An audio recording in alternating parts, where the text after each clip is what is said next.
Hello and welcome back to another episode of Ranger Dragon 593 Survival Let's Play Documentary. In this episode, I will be looking at a farm I built, as well as talking a lot. Be prepared for a lot of talking. So, sit back and relax and enjoy this voiceover style episode of Dragon 593 Survival Let's Play. This episode is about a lot of things, and I believe we're on episode number 4. So if you like what you see, subscribe for more. Don't forget to like and comment and do all that fun stuff. Jazzy. And stay on freaking believable. Hello, it's the beginning of the voiceover. So I was trading in this villager trading area that I built a little while ago. I decided, you know what? Why don't I just build these villagers a little bit better? Like, rather, why don't I make this thing bigger? Why don't I upgrade these villagers? Why don't I add more villagers, you know? Like, as you can see right here, clerics. I need more redstone. I'm going to need more redstone for some projects, most likely. If I ever decide to make more redstone stuff, like, maybe I want to redo that piston door that I made entirely in survival one long night. It was fun. It took like 3 hours. Very fun, though. But, I hate villager linking right here. These guys are so annoying. All these other villagers, they try to link to the wrong workstations. Like right there, you saw the villager was linking wrong for some reason. I think, yeah, it was linking wrong, and I gotta figure out some way to like trap them. And yeah, I put the water in there because there was this thing where if you had water, it would lock the villagers to the workstations. I think that's gone now, but I mean it must be gone. Those villagers suck anyway. So, yep. I'm just placing the villager thing. Anyway, so I made this little, I don't know, I guess it's a dungeon because the villagers are kind of trapped in there, isn't it? How about underground pathway? And this underground pathway thing, or villager trading hall, I guess, yeah, underground villager trading hall.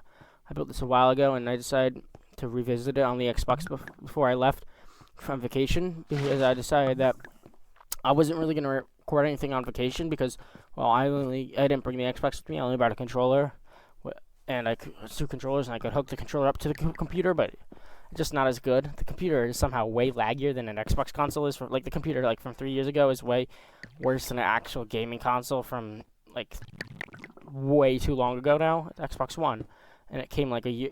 We got it like a year after it released or something. Maybe it was 2. I don't know, but it was a long time ago. It was only like a 3-year-old computer, or laptop really, but I guess maybe it wasn't built for gaming in mind. But still, I'd be surprised at how badly Minecraft Bedrock runs when it's on a realm. Like, it isn't even on the world itself. It's not being hosted, so it's like even worse, like even less strenuous. For some reason, it seems like it's laggier on the realm on this computer. Anyhow, it's trading time. It's so weird rushing the footage. It's like it's super slow. Anyway. Yep, I believe I kind of want to do a redstone project again. I miss doing redstone projects, but I sort of haven't had any ideas for good redstone projects. So if you have any good redstone ideas, let me know. I might want to do something with like sculk sensors, even though sculk sensors are kind of useless and kind of overly complicated. There's really no point in them most of the time because they're just so useless sometimes. Like they're so complicated. You do something with it, and there's no point because you've been messing around and trying to get the correct frequency. You gotta add all this extra complicated wiring. It's just a little bit of a mess. Anyway, I think also around this time, and probably not the time the video releases, because let's be honest, I don't think I'm gonna finish doing this video in a while. Because you know, if you know me, I'm kind of like leaving a project a long time and then coming back to it and then maybe leaving it again and then finally finishing it when I randomly get motivation for it. So who knows if this project will ever be released or not. But it is, and it's in the process right now, and this is a really good way for me to learn how to use this video editor, Kendon Live. It's really good. You should check it out. I believe it's like kendonlive.org or something like that. But yep, and I used a USB 3 SanDisk capture thing. This is not a sponsorship, but it's a nice I call it a capture card. It's a USB drive that you plug into the side of the Xbox, and it allows you to record long game clips. But it doesn't record any microphone activities, so I have to like stream all my live stuff to Twitch. And yeah, it's not that fun, honestly, because I have to like stop the stream if I want to get clips.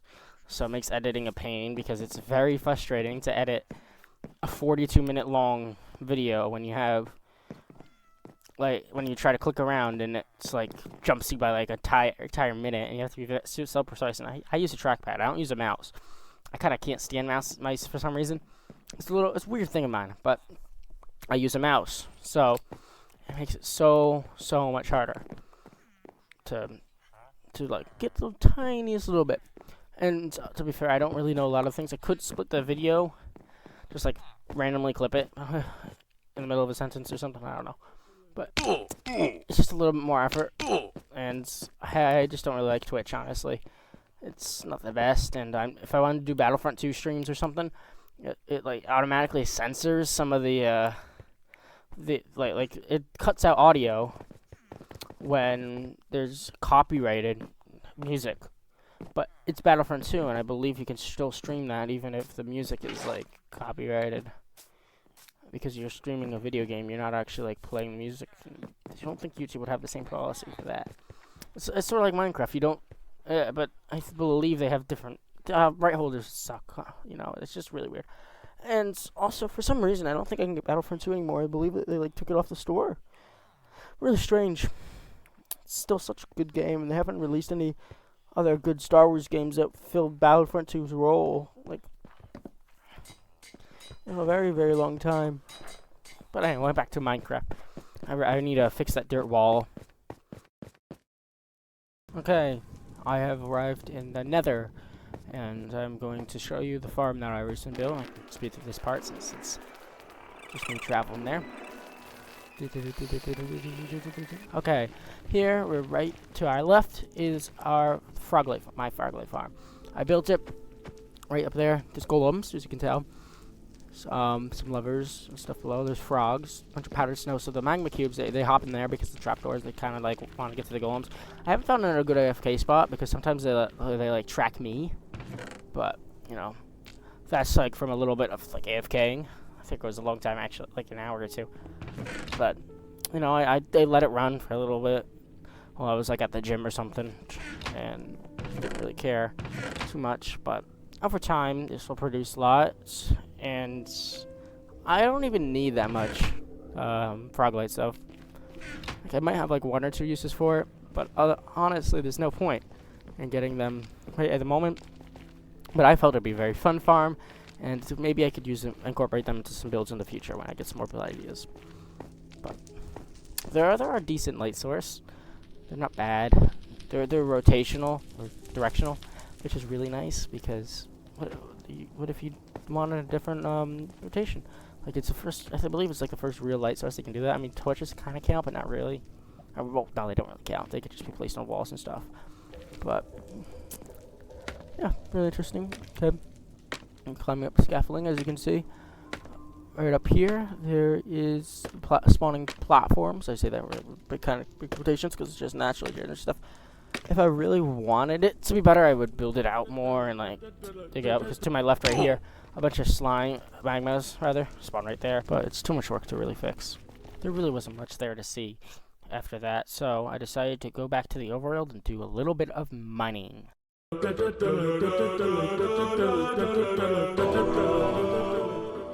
Here we are at my mining out a mountain project in the overworld. I have been here a few times, I believe, on camera. But basically, there's a giant savanna mountain that I found, that kind of generated. I'm like, hey, why don't I remove it? So I started to remove a little bit, as you can see here. Yeah, I believe I came here with the lays at one point. I was thinking about bringing the lays back here, but they're just a pain, and some of the, like, you put them on leads, and the leads just like snap off, and they just fly around. I think I have a lays like somewhere, like just floating around my base. I know there's a few near. I think there's like maybe one or two. I think a bunch of them are actually in the Nether. Last time I checked, And I thought that'd be a better place for them, since they don't necessarily go through that one nether portal a lot. The one into my base, that it would be kind of well suited for them. Nothing's gonna really bother an LA. Oh, there's one LA right there now. The laser really best with the multiple, because I could definitely tell it was a little annoying to come back and collect all these blocks all the time. I think that's one of the things that originally turned me off the project, is that I had to keep collecting all these blocks, because I like to keep all my blocks that I mine. It's like a habit of mine. But you know, it's my internal mentality. You never know when you need something. Like, you would never really know if you're going to need this one piece of cobblestone one day. Like, what if you have to craft a lever? And, maybe to open an iron door, maybe just for your redstone shulker box. You never really know. Speaking of that, I should probably get around to making a redstone just storage chest, like a general one. I really don't have much room left in my base for storage. Anyway, yep. It's really fun to just mine and listen to a video in the backgrounds. I like listening to a lot of different videos, from like let's play videos like this one, to economic videos, to just funny like videos about scams and stuff. And as you can see right there, the delay actually did work. A little bit previously, the delay worked. I think I probably should switch them out for gravel, but there's just not enough allays that I had right there. I'm glad allay duplicating is a thing in Bedrock. It's funny actually, allay duplicating came in Bedrock before Java, which, I mean, makes sense with the whole chat reporting nonsense stuff. I mean, I don't want to call it nonsense, but like dilemma, like drama. There we go. The drama with the chat reporting and them just not releasing the main feature of that before. Like the chat reporting, I would have put the allay part and all that stuff in with a minor update to get that out, and then do the chat reporting later. But it's sort of like the way that they did it, they didn't really communicate it well at first, or really at all. I think that the way that they need to do management is would be more proactive than doing a bunch of technical details and putting them all in the article, and not really rattling and not rattling the community's like little bubble of protectiveness, I guess, if you will. I don't know where I was going with that, honestly, but you know, like the Minecraft community is more of like it's definitely a free speech type of thing. Like, I think anybody in the Minecraft community would love like to be able to just say whatever they want, really, in Minecraft, because Minecraft's the sort of game where everything that you do it's a canvas, basically. So if you take an artist and you tell them that they're not allowed to paint specific things in their art, they're gonna yell at you. They're gonna be annoyed. They're gonna be really mad, right? Because like you can paint like whatever the hell you want in art, like anything, and the same really applies for Minecraft, like the same mentality. So I can see how that would sort of like leak over into chat, sort of like thinking, this is Minecraft, this is a game where no one can tell you what you can and cannot do. So why are they telling us what we can and cannot do? You know? But of course, they're telling us what we can and cannot do, which makes sense because of all the Microsoft migration stuff. But I honestly don't really like chat moderation. I feel that's a job for parents, honestly. If they're worried about little kids or whatever, just have the parent go, hey, why, like, let me talk to you about this thing. Like, there's some people online who might ask you these things. Like, don't give them your social security number, which is something that they wouldn't do, but like as a example for older people too. Don't give them my social security number as a parent. You know, don't give them credit card details as a more like better example. Don't share with them where you live. Don't tell them your real name, I guess, sometimes, depending on the child, I guess. Like, I was told never to show my face online, really, a lot of the time. Or never really don't share things about yourself that you don't want people knowing, I guess. Which seems kind of stupid to say, but it really actually needs, like, reinforcement to, like, some people, because you're just, like, a lot of people share everything, and then they don't realize that everybody can see it a lot of the time, which is really a bad point to talk about, because everybody knows that stuff. But yeah, like, talk. Why not to talk? Who doesn't like to talk? And so you can just listen to this while you're doing whatever. You just hear the voice droning on.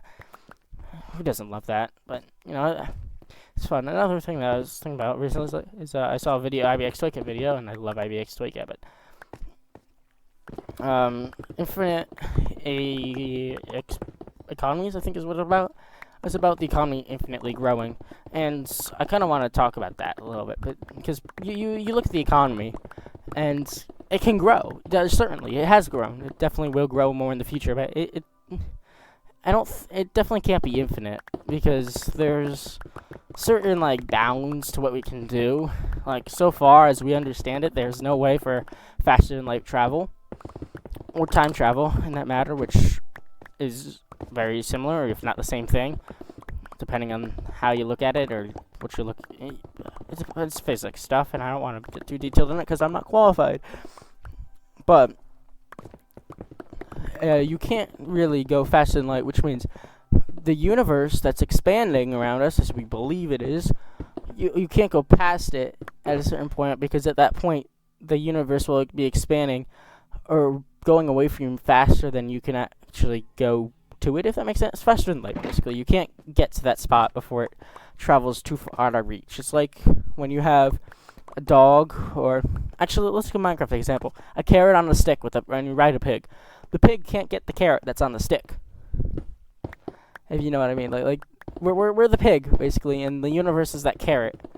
And it's sort of like trying to make us go further. But anyway, your economy can't advance farther than that. You can't have the human population go farther than that. There's a finite limit. And where there's a finite limit, that means that there can't be infinite of something, if that makes sense. You can't have infinite humans in a finite space, because humans take up space, and an infinite amount of them wouldn't work, because mathematically, sure, infinite density, but you can't get infinite density with a human, because in math doesn't account for the fact that humans would die if they're under too much pressure, or even a little bit of pressure, they run out of oxygen, and it doesn't account for all that unless you get really, really complicated. And a lot of the time you can't get meaninglessly complicated, because then there's more room for error, and there's kind of no point. Anyway, I digress. So what I was trying to, I don't even know what I was talking about anymore. But yes, infinite economies, therefore, can't really happen, because you can't have the, there's also a limit to the amount of things, really, because there's only there's a smallest length that we can know for certain. It's a Planck length, and besides that, there's atoms, which are really the basic stuff of the universe. Some of the basic stuff of the universe, I should say. You can't really go smaller than an atom most of the time without it being very, very hard to, like, grasp, or, like, hard to use. It takes energy to measure certain things, and the smaller you go, the more uncertain, you know, the harder it is to figure out where it is. So if it's too small, you can't tell where it is, which makes it super, super bad for storing information. And if you wanted to detect it, you need light that has a smaller wavelength, which costs more energy, which can make it very inefficient, or you need some way of detecting it other than light, which is really what we have for a lot of things, like the electron microscope.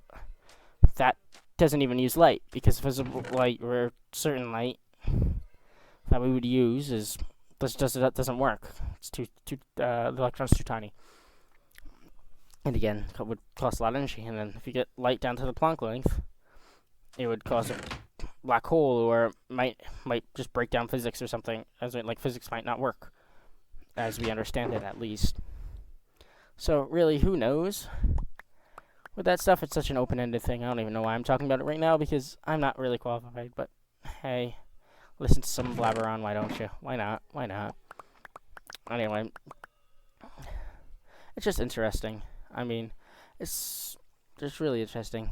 Really interesting. Anyway, the other day I got this hard drive. Yeah, it's a hard drive. It's really interesting, because it's 2 terabytes. And it's so cool to see how this thing that's 2 terabytes could fit like it's like the size of the palm, a little bit bigger than the palm of my hand. Yet this laptop that I'm using is 128 gigabytes. It's just so fascinating because the laptop has a hard drive too. It's like this is an old laptop, and even if it wasn't really that cheap, I doubt it really was that cheap. But you know, we've come a long way because this let's go with WD Passport. If you're curious, I believe WD My Passport, something like that. It's a 2 terabyte hard drive that I got at Best Buy. I digress again, but the technology has come, I guess, a long way to make this thing cheaper, or just in general the process of getting this hunk of plastic. This isn't that plastic outer casing, plastic, metal, and silicon or whatever. From where was this built? I think it was Indonesia. Oh, maybe China.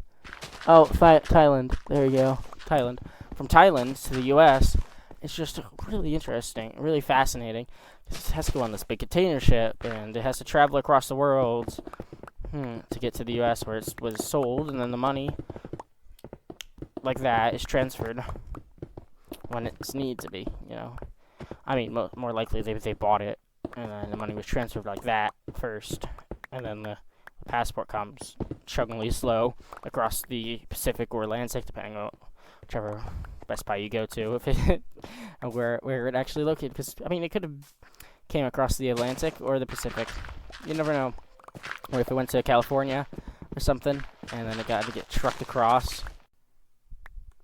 But anyway, I don't know where it's going. Oh, so this hard drive is 2 terabytes, and it's just amazing to think how such a small thing could have fit and probably into this laptop thing here, and might have been better off because I've been running into a lot of issues.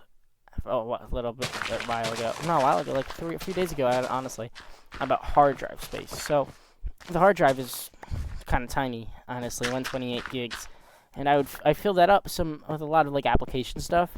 I still think there's like one big file on the computer that's taking up a lot of stuff, but I haven't found it yet. I'm probably gonna use Windows Stat and see if I can just figure it out. But I'll figure it out at some point. I got this hard drive, and it's been like my life. I've moved a few apps to the hard drive because I used to have this little thumb drive, one of those work drive things that I had 3 of them.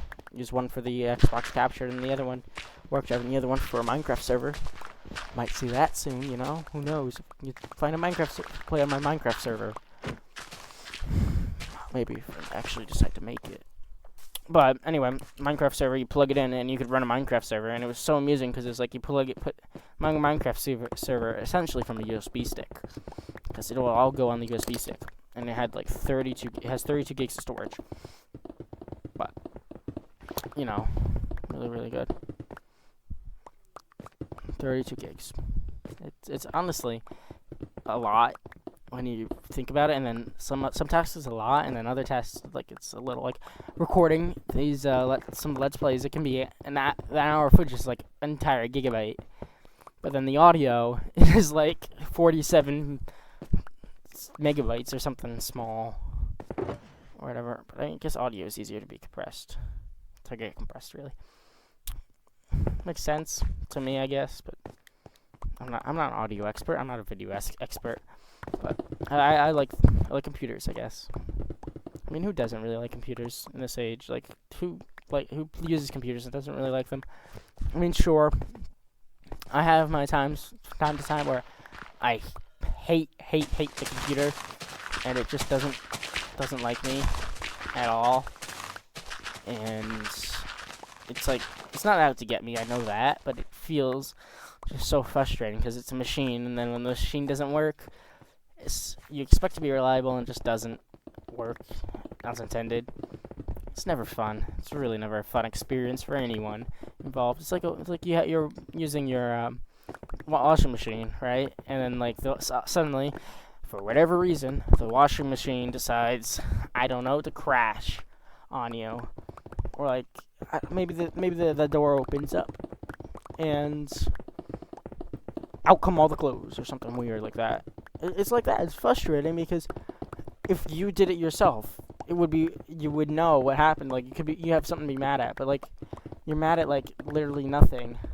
You're mad at some like thing that's not there, almost. It's certainly an object, but you just don't know what caused it. But anyway, more mining.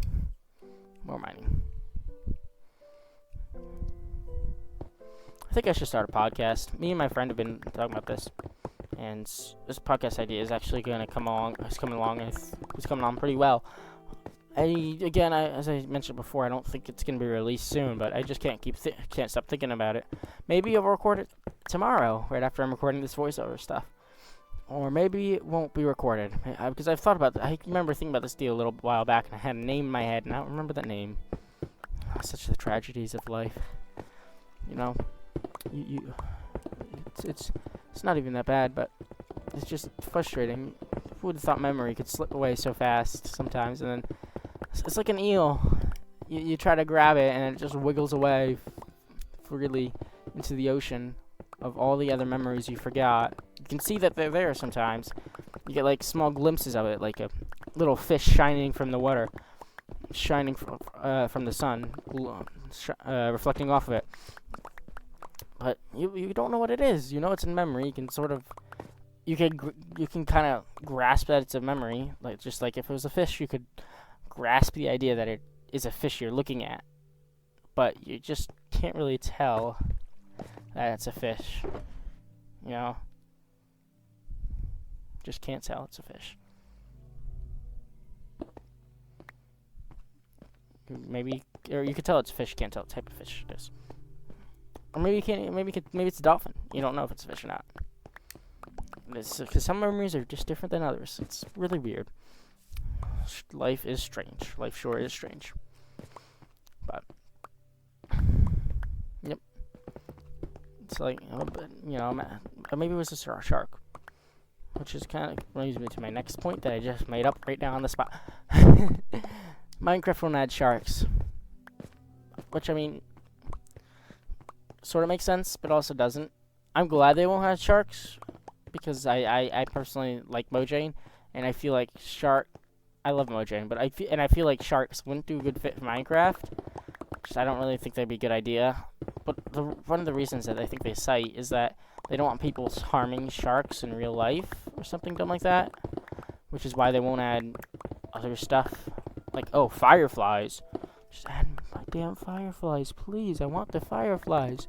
Don't you understand how much the fireflies mean to me? Like, no, they promise fireflies, and then they're like, oh, we do think we're gonna actually put fireflies in it. We don't know where you got that funny idea from. I wonder who told you to make fireflies a thing in Minecraft. Hint, hint, wink, wink, nudge, nudge. No one told you that. I don't know where you got that from. Looks back to the Minecraft Live, where they clearly state that they want to add fireflies, and then you just slap yourself in the face and want to go right through your desk because their actions don't make any sense sometimes, and it's like they need more like their management sucks really bad. Yeah, me too. And it's kind of sad that people blame the developers when it's kind of more of management's fault, but. I hope they could do something. I'm kind of hopeful on that front. I would really like it if they could do something nice and make things work for a little while. It seems that, like, all good things have to come to an end now. It's like those good video games that we used to have all the time. Like Star Wars Battlefront 2 original. So beautiful. And Star Wars Battlefront 3, the famous Fable one, never came. It's like they have to end at some point. It's sad. It's true, I guess. I mean, look at The Simpsons. There was a bunch of good episodes of The Simpsons, and then a lot of people consider that the new ones aren't as good. The newest ones aren't really good as the Golden Age, but everything really has a Golden Age, and so we can only kind of hope, I guess, that another Golden Age will come along. Sort of like the humans themselves. We had a Golden Age. Did we not? And now we're sort of hitting more peaks, and then we're stagnating. We're also hitting peaks that are totally different in context, because if you did some of the things that we're doing now a little while ago, it would have been crazy, but now it's just normal. So, golden age kind of depends on what you think, honestly, or where you are in life, because the golden age of computers and stuff would have been so crazy in the 30s, or 1800s even, or especially then. Because but if you go even earlier, it would have been like so crazy. But like computers in the 70s, I guess, it wasn't all that crazy, which sort of makes sense. I mean, it was just like up and coming technology. It wasn't super crazy. It was just getting crazy, and then it became extremely crazy, and now we're like, oh, looking back on that peak, people think it was crazy, but then also, if we look back with what we have now, like the hindsight doesn't really help us a lot of time. So it makes us feel like our actions are sort of insignificant sometimes, which is something. It's not the best, I guess. It could be worse, but the human experience. Who can say that that's not really the human experience, though? Am I right? Okay, so here I decided to go back. Maybe I recorded this off in put this together in weird ways. Who knows? But probably that option, honestly. But I decided to go back here and take some torches and put them under the thing for lighting. Well, mobs aren't going to spawn probably, but it just looks way better on camera, and that's really what's worth it. All right. But yeah. Anyway, the computer thing, to sort of like close it off. I didn't really close it. I don't think I did it really good job, but we look at things sort of in a way as if they are now. So like you look at history. If you look at history through modern day's lens, everything is sort of distorted. It's like looking through a magnifying glass, or even a telescope, the wrong way, and wondering why everything is so far away. Sort of like it's like wondering why you can't see anything, right? Or even looking through a bad pair of glasses. You look at some specs, you borrow your grandma's specs, and you try them on, and you can't see anything, and you're confused. And that's what looking back on things from a lens of modern day can be like. And that's sort of what we can. It's sort of what golden ages can sort of be like when you reflect on them, because you reflect on the golden age, and then you look at it with modern technology. You're like, oh, someone says this was the golden age of human development, and then you look at the past 50 years, and you're like, wait, yeah, that makes sense. But also, but if someone says the Roman period is the golden age of human development, you're like, oh wait, look at the past 50 years. That doesn't make any sense. But to them, it was really a golden age. And if you think of today as the golden age, for a better example, tomorrow won't. Tomorrow will be different. And that's all I can say. Thank you for watching.